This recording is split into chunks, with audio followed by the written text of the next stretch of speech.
বন্ধুগণ, বিকেলবেলায় নৌকো ভ্রমণ করছি। প্রমত্তা তিস্তা, শ্রাবণ মাস, নদীর ভরা যৌবন। আমার সন্দেহ হচ্ছে হয়তোবা তিস্তা দুকুল উপচিয়ে বন্যাও হতে পারে।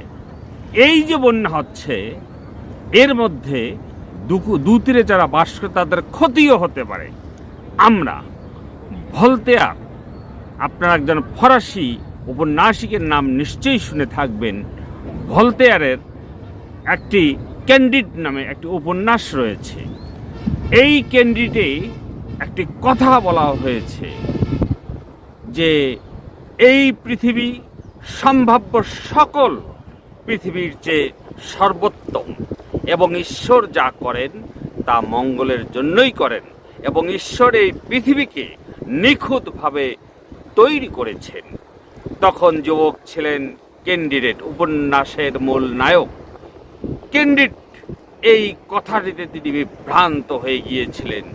তাহলে এই যে বন্যা, ভূমিকম্প, প্রাকৃতিক দুর্যোগ, শাসকদের শাসন ক্ষমতায় টিকে থাকার জন্য জনগণের উপর অত্যাচার, হত্যা এবং তৎকালীন ধর্মযাজকদের লোভ, সম্পদের প্রতি লালসা ইত্যাদি দেখে ক্যান্ডিডের মনে হয়েছিল যে এই লিবনিজ, জার্মান দার্শনিক লিবনিজের যে দর্শন ছিল যে ঈশ্বর যা কিছু করেন ভালোর জন্যই করেন, তিনি অনেক ঘুরে ফিরে দেখলেন যে কথাটা সর্বক্ষেত্রে সঠিক নয়, কারণ মানুষ বিভিন্নভাবে আক্রান্ত হচ্ছে।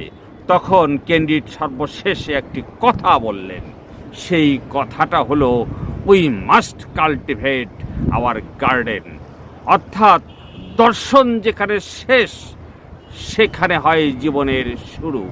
তাই শুধু দর্শনের তথ্যকথা নয়, আসুন আমরা আমাদের নিজের কাজের মাধ্যমে ভাগ্য বদলাই। We must cultivate our land.